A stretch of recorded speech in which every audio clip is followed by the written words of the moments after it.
बाकी सब क्लास बंद हो गया जी, सिर्फ हम ही चला रहे हैं, तो ज़्यादा दिन नहीं चलेगा।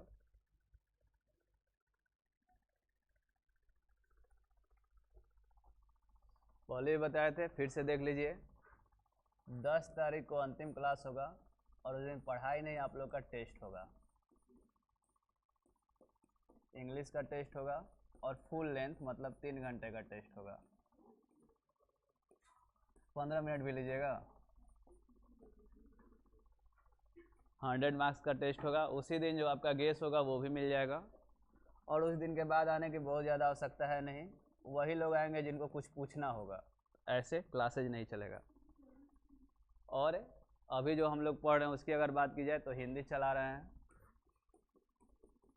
हिंदी में भी हम लोग गद्य पाठ को ख़त्म कर दिए हैं। काव्य खंड मतलब कि पोएम चला रहे हैं।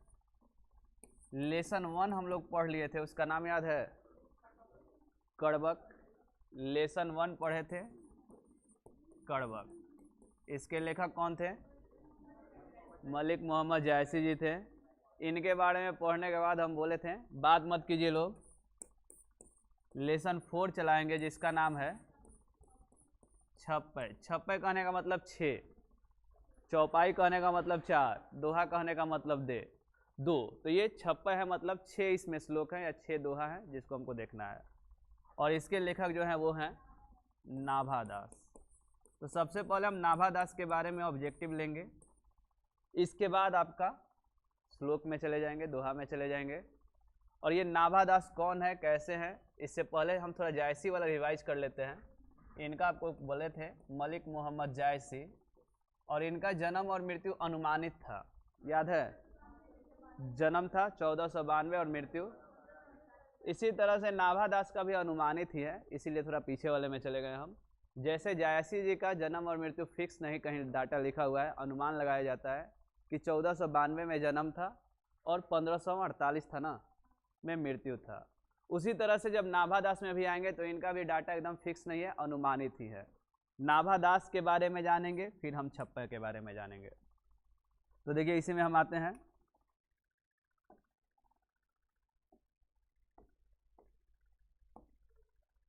नाभादास यही जो आपको दिख रहे हैं,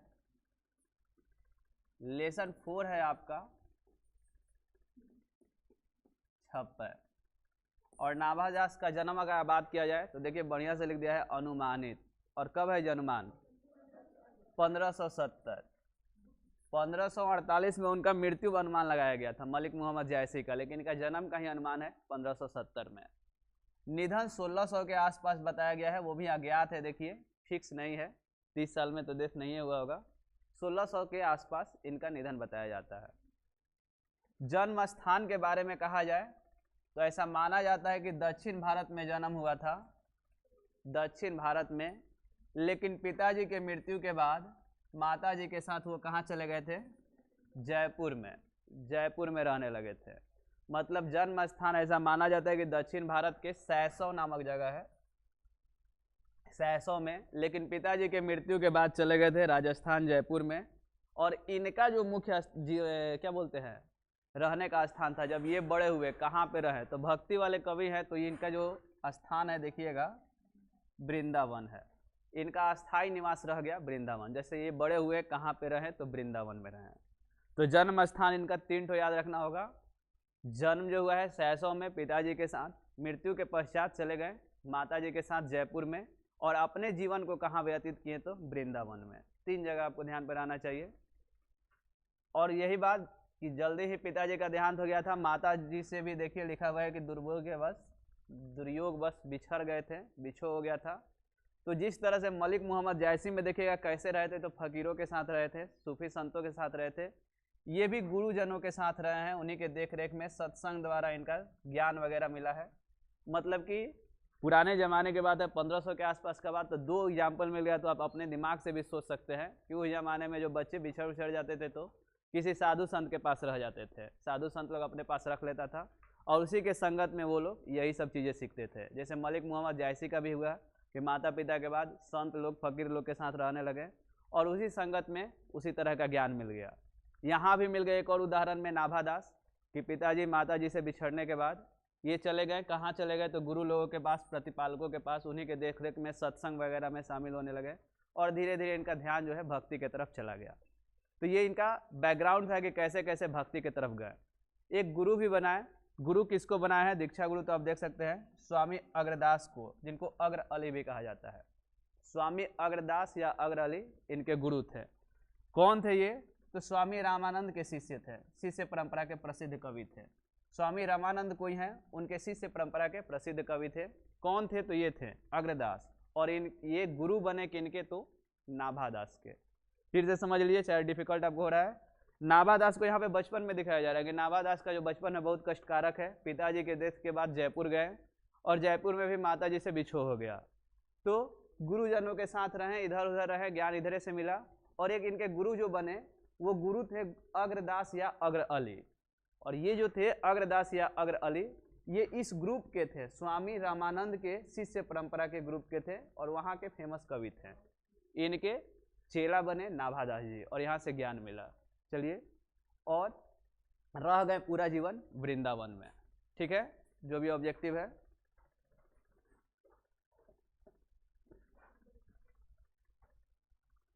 फिर जो अक्सर पूछता है कृतियाँ, इनकी कृतियाँ क्या है, मतलब जो जो लिखे हैं भक्तमाला, और भक्तमाला से ही ये लिया गया है। ये जो छप्पे पढ़िएगा, जैसे इससे पहले पढ़े थे मलिक मोहम्मद जैसी वाला, किससे लिया गया था याद है, कड़वक कहाँ से, पद्मावत से। उसी तरह से छप्पे कहाँ से लिया गया है, तो भक्तमाला से। भक्तमाला कौन लिखे हैं, तो नाभादास। कब लिखे हैं, तो एक समय दिया गया है 1585 से 1596 के बीच में। 1585 से 96 के बीच में भक्तमाला लिखे हैं। इसके अलावा एक और किताब लिखे हैं, क्या नाम है जी, अष्टयाम। कौन भाषा में पूछेगा, तो कड़वक कौन भाषा में था, अवधि में था। और ये है ब्रज भाषा में अष्टयाम। अष्टयाम में किसके बारे में वर्णन है, तो रामचरितमानस, मतलब राम जी वाला, उन्हीं के दोहा को, चौपाई को लिया गया है अष्टयाम में। इसके अलावा कहा जाए तो कुछ खास नहीं है।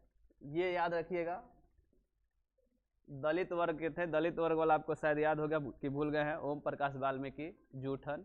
उसी तरह से नाभादास को भी अब तो धर्म में चले गए, माने कि सत्संग वगैरह में रहने लगे, धार्मिक लोग बन गए, लेकिन माना जाता है कि ये दलित वर्ग के कवि थे नाभादास। कौन से गुण के उपासक थे, तो निर्गुण या सगुण देख सकते हैं। कौन है जी, सगुण। सगुण में उपासक को जोड़ दिया गया है, तो क्या हो गया है, सगुणोपासक। ठीक है, उपासक को ऐड कीजिएगा, पढ़े हैं संधि बढ़िया से, सगुण प्लस उपासक, तो यही बनेगा सगुणोपासक। मतलब सगुण धर्म के थे। सगुण में क्या था, भगवान थे कि नहीं, सगुण में दोनों में भगवान थे, ना के तो बातें नहीं है। सगुण में उनका आकार था, उनका चेहरा था। और ये जिनके चेला थे कौन है, मतलब इनके पास जो फेस था, राम जी के भक्त हैं। ठीक है, निर्गुण में कोई भगवान का चेहरा नहीं था, बस एक भगवान है ऐसा माना जाता था। और वो निर्गुण वाले कौन थे, जायसी, मलिक मोहम्मद जायसी निर्गुण धारा के प्रेम मार्गी थे। नाभादास का कहे तो सगुण धारा के राम भक्त थे।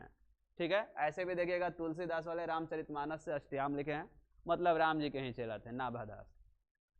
इसके बाद देखिएगा आप थोड़ा बहुत आगे,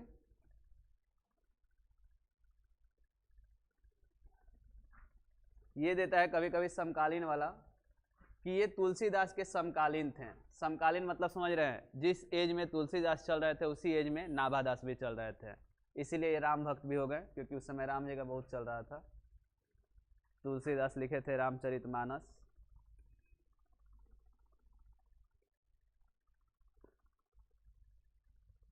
अभी बताया है, इनका जाति याद है, दलित समाज से थे, लेकिन इनके द्वारा जो व्यंग किया गया है, देखिए एक व्यंग किया गया है, जाति पाति पूछे नहीं कोई, हरि को भजय से हरि के होई। मतलब उनका कहने का अर्थ है कि जाति वगैरह मत पूछिए, हरि को भज रहे हैं, मतलब हम भी हरि के हैं, मतलब भगवान विष्णु के सेवक है, उपासक है।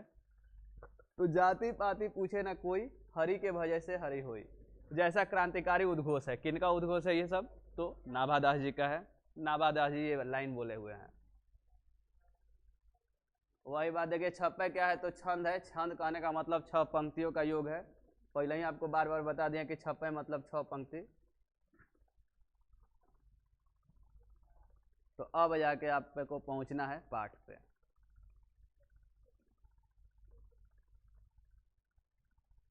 लास्ट क्लास में भी शायद बताए थे 56 मतलब कि 6, 3 है कबीर जी के लिए और 3 है सूरदास जी के लिए। ये दोनों मिलके एक हुआ दोहा, ये दोनों मिलके एक हुआ, ये दोनों मिलके एक हुआ, तो 3 टोटल है कबीर के लिए और 3 है सूरदास के लिए। इसी को 56 बोला गया है। ठीक है, इससे पहले 56 के जो लेखक हैं नाभादास, थोड़ा बहुत बता सकते हैं आप लोग हमको। अगर नाभादास का अनुमानित जन्म बोला जाए तो कब होगा? 1570। ठीक है, नाभादास का अगर जाति कहा जाएगा तो दलित थे। इनके गुरु का अगर नाम कहा जाएगा तो अग्र अली, यही ना जी, या अग्रदास? अग्र अली थे। अग्र अली किसके ग्रुप के थे? रामानंद, स्वामी रामानंद के, स्वामी रामानंद के भक्ति परंपरा के सबसे श्रेष्ठ कवियों में से एक थे। कौन? अग्र अली या अग्रदास, जो कि नाभादास के क्या हैं? गुरु हैं। नाभादास अपना पूरा जीवन कहाँ व्यतीत किए? वृंदावन में। पिता के मृत्यु के उपरांत कहाँ गए थे? राजस्थान में। कहाँ? जयपुर। और ऐसे पिताजी के साथ इनका जो वास्तविक जन्म है कहाँ माना जाता है? सैसौ, दक्षिण भारत के सैसौ में। ठीक है ये बात।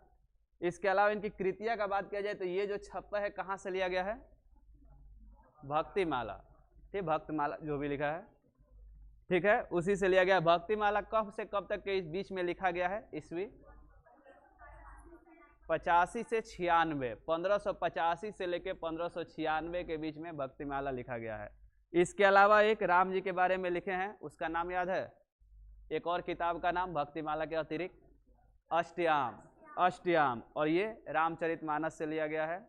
और रामचरितमानस आ ही गया तो जान लीजिए कि ये कौन धारा के कवि हैं? सगुन धारा के, खास करके राम भक्त हैं। ये सब बातें जान गए हम। इसके बाद 56 के हम आएंगे कबीर के दोहे में। पहला यही आपका बनेगा, भक्ति विमुख जे धर्म सो सब अधर्म करी गाय, योग यज्ञ व्रत दान भजन बिनु तुक्ष दिखाए। क्या है क्या नहीं है देखेंगे हम इसको, यहाँ पे नहीं देखेंगे।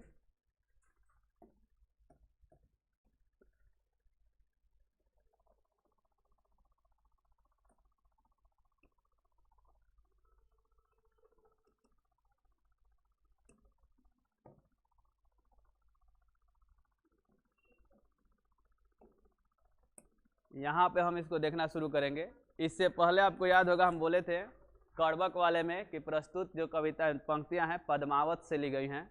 उसी तरह से यहाँ पे एक फिक्स लाइन याद रख लीजिएगा कि नाभादास द्वारा लिखा गया यह 56 जो है कहाँ से लिया गया है? तो भक्तमाला से संकलित है। ठीक है, और इसका 2 अध्याय बांटा गया है। 2 क्या बांटा गया है जी? डायरेक्शन। पहिलका में किसका वर्णन किया गया है? कबीर का वर्णन किया गया है। तो ये लाइन भी आपको फिक्स है लिखना कि नाभादास ने अपने पहले 56 में कबीर जी के व्यक्तित्व और उनके गुणों का उल्लेख किया है। इतना दूर का लाइन याद कर जाना, ये फिक्स लाइन है। इतना लाइन दिमाग में चढ़ा लीजिए कि हर श्लोक में यही लाइन डालेंगे। क्या लाइन डालेंगे? तो नाभादास जो है 56 लिखे हैं, कहाँ से लिया गया है? तो क्या होगा जी? भक्तिमाला से लिया गया है। और इसका ये कौन सा है? पहला 56 है। और 3 गो के बाद कौन सा 56 हो जाएगा? दूसरा हो जाएगा। और दूसरा में किसके बारे में बात होगा? सूरदास के बारे में। तो पहले 56 में कबीर जी के व्यक्तित्व और गुणों का उल्लेख किया गया है। अब इसमें हम आएंगे, कह रहा है देखिए, भक्ति विमुख जे धर्म सो सब अधर्म करी गए। कह रहा है कि भक्ति विमुख, जो मुख से क्या बोला जाता है, कहने लगे कि हम भक्त हैं, जो चर्चा करने लगे, जो बताने लगे, तो उसका धर्म जो होता है किस में बदल जाता है? तो अधर्म में। कहने का मतलब करके उसका ब्रांडिंग कर रहे हैं कि ना बहुत बढ़िया। जैसे मोदी जी सब काम किया, खूब पब्लिसिटी कर रहे हैं कि बहुत बढ़िया। कोई टीचर है खूब एकदम प्रचार करवा रहे कि हमारा से बढ़िया कोई ना। तो जो पब्लिसिटी कर दी है किसी धर्म के बारे में कहा जा रहा है, उधर मत चले जाइएगा, ना राजनीति में ना टीचिंग में।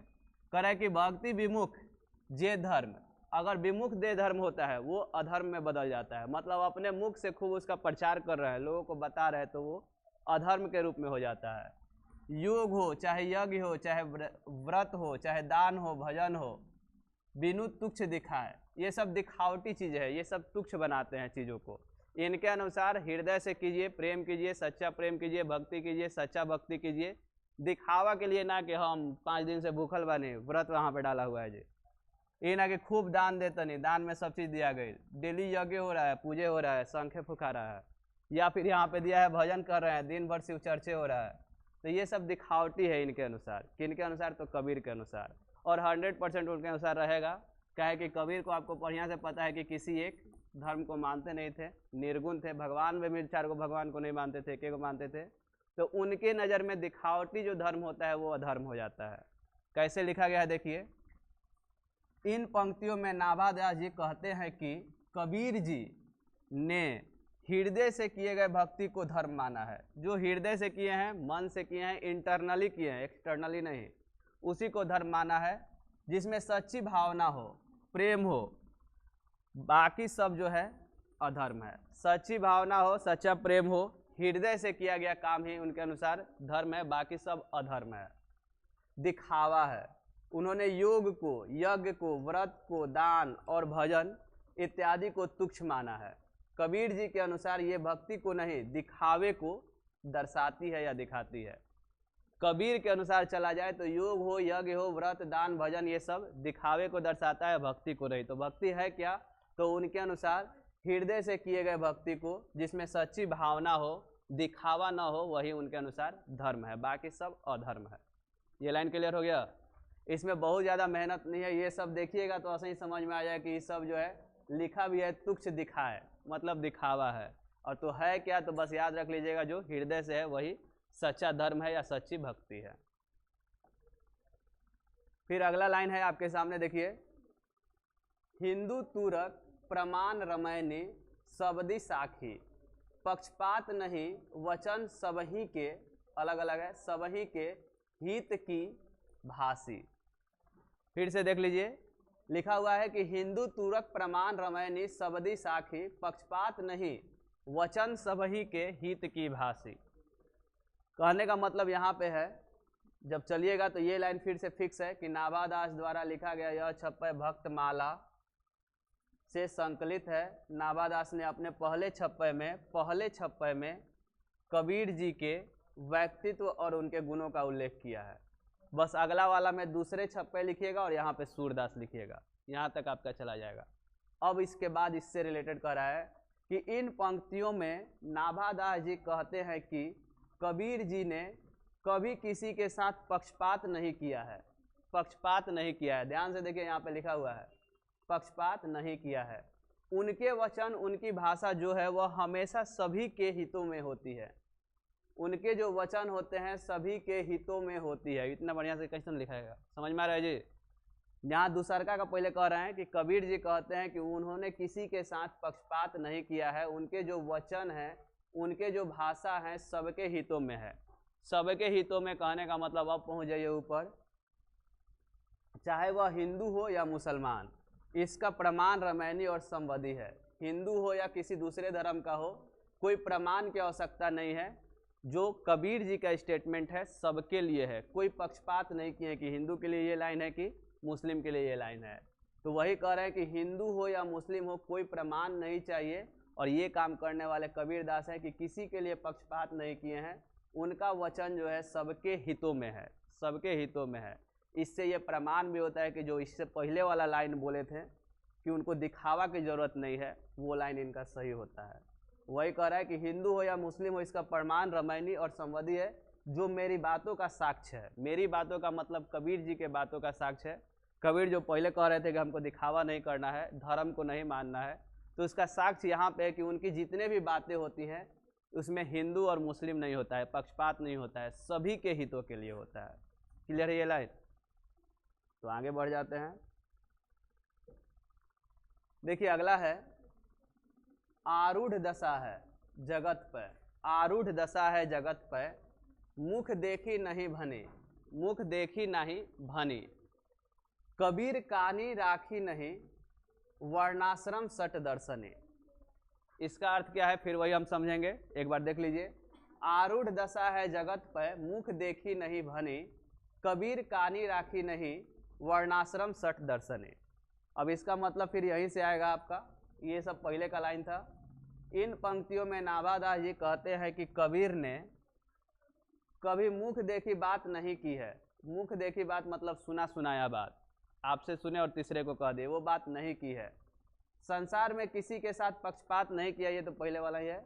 संसार के सभी लोग एक ही दशा में सवार होकर मुख देख की बात करते हैं। अगर संसार में ज़्यादातर लोग को देखिए तो एक ही दशा में सवार होकर, मतलब जैसे हवा बह रहा है उधर तैसे बढ़ जाते हैं। लोग सुना सुनाया बात करते हैं, लेकिन कबीर ने ऐसा बात कभी नहीं कहा है। पर कबीर ने ऐसा कभी नहीं कहा है। कबीर ने कभी सुनी सुनाई बातों पर विश्वास नहीं किया है। सुनी सुनाई बातों पर विश्वास नहीं किया है कबीर। 4 वर्ण, 4 आश्रम और 6 दर्शनों को भी उन्होंने कोई महत्व नहीं दिया है। मतलब कबीर यहाँ कह रहे हैं कि सुना सुनाया बात नहीं मानना चाहिए। ये बात तो हम पहले भी पढ़ा रहे थे, तो आपको अक्सर बोलते थे कि सुन के हवा में नहीं बह जाना है, कि हाँ बढ़िया बढ़न तो बढ़िया बढ़न, खराब बढ़न तो खराब बढ़न, मोदी जी अच्छा बढ़न तो बढ़न। आपको कहाँ से पता चला? तो सुन के या फिर यूट्यूब पे देख के। आप अपने से कुछ रिसर्च किए तो ना नहीं किए। तो यही बात कह रहा है यहाँ पे। आरूढ़ दशा है जगत पे। जगत का एक ऐसा विचित्र दशा है कि लोग सुना सुनाया बोलते हैं, मुख देखी नहीं भने। जो मुख से सुन लिए वही आप आगे सुना दिए। हमसे कुछ सुने, रिसर्च नहीं किए, जाके सामने वाले को वही बात बोल दिए। मतलब कि जो अफवाह कह सकते हैं। कबीर कानी राखी नहीं, लेकिन कबीर इन बातों को नहीं मानते हैं, सुनी सुनाई बातों को नहीं मानते हैं। वर्णाश्रम, वर्ण भी 4 है, आश्रम भी 4 है। 6 दर्शनी, 6 दर्शन है।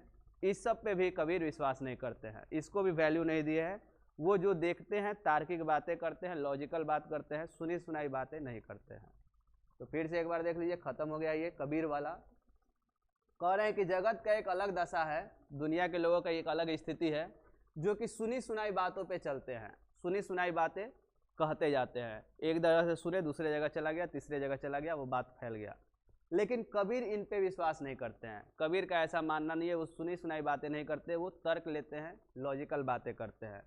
यहाँ तक कि वर्ण और श्रम, आश्रम, वर्ण और आश्रम को मिलाया गया है।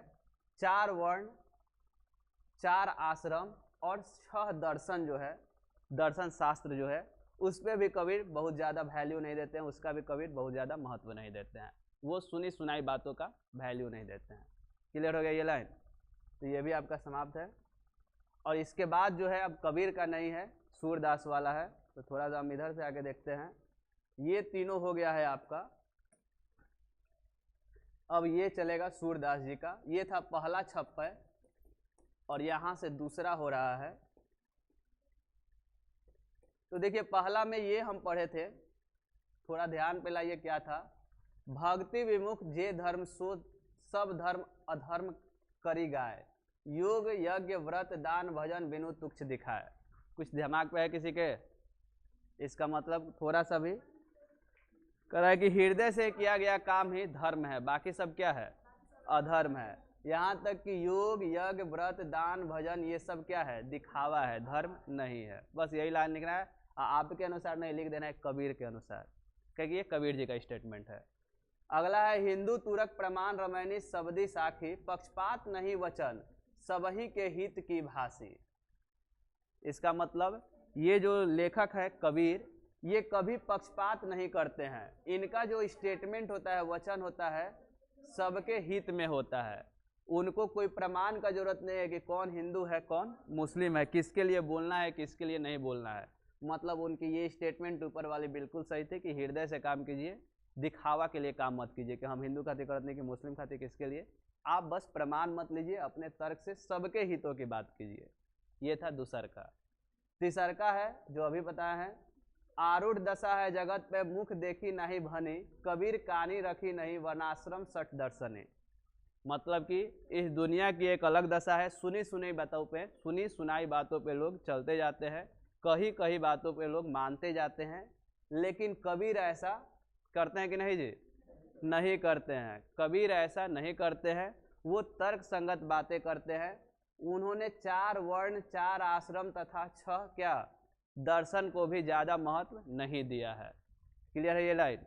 तो ये था कबीर का। अब आएंगे दूसरा छप्पर में, सूरदास में।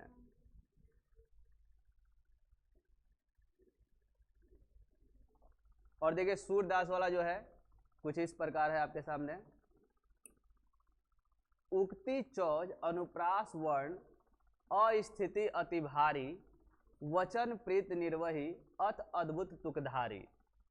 ये एक स्टेटमेंट है, सूरदास जी का है। तो मेरा स्टेटमेंट लिखने का तरीका वही रहेगा कि नाभादास द्वारा लिखा गया यह छप्पय भक्तमाल से संकलित है। नाभादास ने अपने यहाँ से बदल गया, देखिए दूसरे छप्पय में, इससे पहले लिख रहे थे पहले छप्पय में, यहाँ पे लिख रहे थे कबीर, अब लिख रहे हैं सूरदास जी के कविताओं और उनके गुणों का उल्लेख किया है। मतलब बस थोड़ा सा बदला हुआ, वो तो आपको समझ में आ रहा है क्यों। अब यहाँ से क्या हो रहा है, इन पंक्तियों में नाभादास जी कहते हैं कि सूरदास जी, इससे पहले क्या लिख रहे थे कबीर जी, यहाँ पे सूरदास हो गया। सूरदास जी की जो रचनाएं हैं वह सभी युक्ति, चमत्कार और अनुप्रास वर्ण के स्थिति से भरी हुई हैं। मतलब उनकी जो रचनाएं हैं सूरदास की, उसमें युक्तियां हैं, चमत्कार हैं और अनुप्रास है, ये सब चीज़ें भरी हुई है। अभी कहिएगा कि भारी लाइन है, एकदम सबसे आसान है। देखिए यही है, क्या है, युक्ति। अब उक्ति के जगह पे समझ जाइए क्या है ये, उक्ति। चौज ना होके क्या है, चमत्कार, और क्या है, अनुप्रास। हो गया। तो ये तीनों को याद नहीं करना है, दोहा में ही लिखा हुआ है। लिखना है कि सूरदास जी, सूरदास जी की जितनी भी रचनाएं हैं वे सारी युक्ति से, चमत्कार से और अनुप्रास से भरी हुई हैं। उनके जो वचन हैं, जो वाणी है, वह प्रेम से भरी हुई है। उनके जो अर्थ हैं वह अद्भुत है और तुक को धारण करता है। तुक मतलब जानते हैं, जो बार बार आदमी कहता है, तर्क, लॉजिक, उससे भरे हुए हैं। यहाँ पे देख लीजिए, उनके जो वचन हैं वो प्रेम को धारण किए हुए हैं। अर्थ जो हैं वो कैसे हैं, अद्भुत हैं और तर्क से भरे हुए हैं। सारा बात लिखा हुआ है, बस एक बार दिमाग पे चढ़ जाए तो इसी में छुपा हुआ है। देखिए सूरदास जी की जितनी भी कविताएं हैं, रचनाएं हैं, वो सब क्या हैं जी, युक्ति, चमत्कार और अनुप्रास से भरी हुई है। लिख सकते हैं आराम से, युक्ति, चमत्कार और अनुप्रास से भरी हुई है। उनके जितने भी वचन हैं वो प्रेम से क्या है जी, भरे हुए हैं। उनका जितना भी अर्थ है वो कैसा है, अद्भुत है और तर्क संगत है या तार्किक है। बात खत्म हो गया। तो इसमें से देख देख के आप हिंट लेके आराम से लिख सकते हैं, ना कि रट के याद कर रहे हैं, हो जाएगा। तो ये चौथा था। पांचवा में हम आते हैं, देखिए यहाँ पे लिखा हुआ है, प्रतिबिंबित दिवी दृष्टि हृदय हरि लीला भासी, जन्म कर्म गुण रूप सबही रसना प्रकाशी। एक श्लोक है, किनका है तो आप याद रखिएगा, नाभादास जी लिखे हैं, लेकिन ये श्लोक है किनका, तो सूरदास का है। और इसका अर्थ क्या होगा, तो यहाँ तक आराम से चलिएगा, रटा रटा स्टेटमेंट कि ये जो है भक्तमाला से लिया गया है।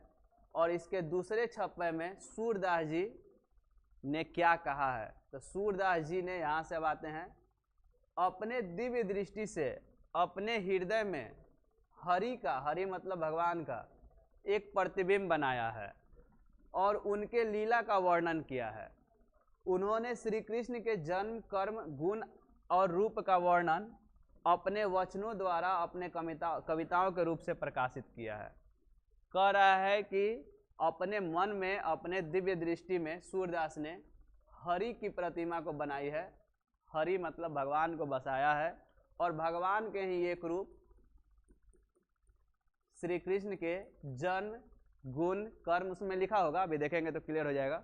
देखिए अब यहाँ से प्रतिबिंबित दिव्य दृष्टि लिख सकते हैं कि अपने हृदय में क्या किए हैं, दिव्य दृष्टि को बनाया है। किनका दिव्य दृष्टि, हरि का। तो बस सजा के लिख देना है कि इस पंक्ति में सूरदास जी अपने हृदय में एक दिव्य दृष्टि हरि का, भगवान का प्रतिबिंबित किया है और उन्हीं के रूप, एक अलग से याद करना होगा, कृष्ण, क्योंकि सूरदास जी जो थे किसके भक्त थे, तो कृष्ण के थे। कृष्ण के जन्म, कर्म और गुण का क्या किया है, व्याख्या किया है, वखान किया है और उसी को कह रहा है कि प्रकाशी। प्रकाशी मतलब क्या किया गया है जी, प्रकाशित किया है। किस रूप में, तो रसना। रसना कहने का मतलब कविताओं के रूप में, क्लियर है। तो कविताओं के रूप में उसी को प्रकाशित किया है। तो आप इसको देख के अगर समझ जाते हैं तो बहुत ज़्यादा रटना नहीं है, आप लिख सकते हैं। फिर से देखिए, एक बार फिर से समझा देते हैं, फिर अंतिम बचेगा। इसको आप लिखिएगा तो स्टार्टिंग तो यही लिखिएगा कि नाभादास जी द्वारा लिखा गया है छप्पय, जो कि कहाँ से लिया गया है, तो भक्तमाला से लिया गया है। इसका कौन सा ये है, तो दूसरा छप्पय है, जिसमें सूरदास जी क्या कहते हैं। अब यहाँ से आपका मेन काम शुरू होगा कि सूरदास जी कहते हैं कि अपने हृदय में उन्होंने दिव्य दृष्टि के रूप में भगवान हरि को प्रतिबिंबित किया है और उनके रूप श्री कृष्ण के जन्म, कर्म और गुण को कविता के रूप में क्या किया है, प्रकाशित किया है। तो हर बात तो इसी में छुपा हुआ है, बस आपको सजा के लिख देना है। और इसके बाद अंतिम में ये होगा लास्ट छप्पे का छठा, विमल बुद्धि हो तासु की जो यह गुण श्रवणनी धरय, सुर कवित सुनी कौन कवि जो नाही सिरचालन करे। एक स्टेटमेंट है जो भी है सूरदास जी का है, इसको जब हम सुनना शुरू करेंगे तो यहाँ से आपके काम का होगा। इन पंक्तियों में नाभादास जी कहते हैं कि जो भी सूरदास की रचनाओं को, उनके गुणों को अपने कानों से सुनता है, जो भी सूरदास के रचनाओं को, उनके गुणों को अपने कानों से सुनता है, उनकी बुद्धि कैसी हो जाती है, निर्मल हो जाती है। सूरदास की कविताओं को सुनकर कोई भी उनकी बातों को गलत नहीं कह सकता है, लॉजिकल बातें हैं तो गलत नहीं कह सकता है। सभी उनकी कविताओं पर अपनी हामी भरते हैं, गलत नहीं कह सकते हैं तो क्या करेंगे, हामियाँ भरेंगे और अपना सिर हाँ में हिलाते हैं। सिर चालन का यही मतलब हुआ कि सिर को हाँ में हिलाते हैं। ठीक है, अब यहाँ से लिंक कीजिए, विमल बुद्धि हो, बुद्धि कैसा हो जाता है, विमल मतलब निर्मल, बुद्धि जो है निर्मल हो जाता है। तासुकी जो यह गुण श्रवणनी धर है, जो भी यह गुण को सुनता है, किसके गुण को, तो जो लिख रहे हैं सूरदास के, जो भी सूरदास के गुण को, कविताओं को, रचनाओं को सुनता है उसका बुद्धि निर्मल हो जाता है। ऊपर वाला यही लाइन है, बढ़िया से लिंक लगा सकते हैं। जो भी यह गुण को अपने कानों से, श्रवण से सुनता है उसका बुद्धि निर्मल हो जाता है। सूरदास के कविता को सुनकर कोई कभी इसको कैसा नहीं कह सकता है, गलत नहीं कह सकता है, बल्कि सभी जो है अपने सिर को हाँ में हिलाते हैं, मतलब कि सब उनके बातों को तर्क संगत बताते हैं। यही बात को अपने भाषा में लिखना है। आधा तो लाइन यही ले लेगा ऊपर वाला, इसको लिखते समय बढ़िया से ले लेगा कि नाभादास जो है छप्पे लिखे हैं जो कि भक्त माला से लिया गया है।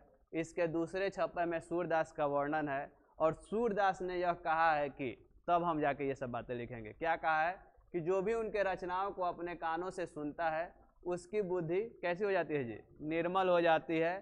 और जो भी कविताओं को सुनता है वो कोई भी कवि हो, कभी भी नहीं कहता है, गलत नहीं कहता है, बल्कि अपने सिर को हाँ में हिलाता है या हामी भरता है। तो ये अंतिम था आपका, छप्पे का छठा था, तो कह सकते हैं कि छप्पे आपका हुआ समाप्त। क्लियर है जी? तो छप्पे समाप्त है, तो आज का पढ़ाई भी यहीं पे समाप्त होने वाला है। कल आप लोग का एक बंदी है, अब क्यों नहीं है मत पूछिएगा, व्यक्तिगत कारण है। परसों आना है और परसों हम लोग देखेंगे पुत्र वियोग। लेसन मिला लीजिएगा, लेसन 6 है कि 7 है, 7 है। पुत्र वियोग सुभद्रा कुमारी चौहान का लिखा गया है, वो हम परसों देखेंगे। कल स्थगित है, हाँ कल छुट्टी है, सरकारी छुट्टी है। जा सकते हैं आज आप लोग।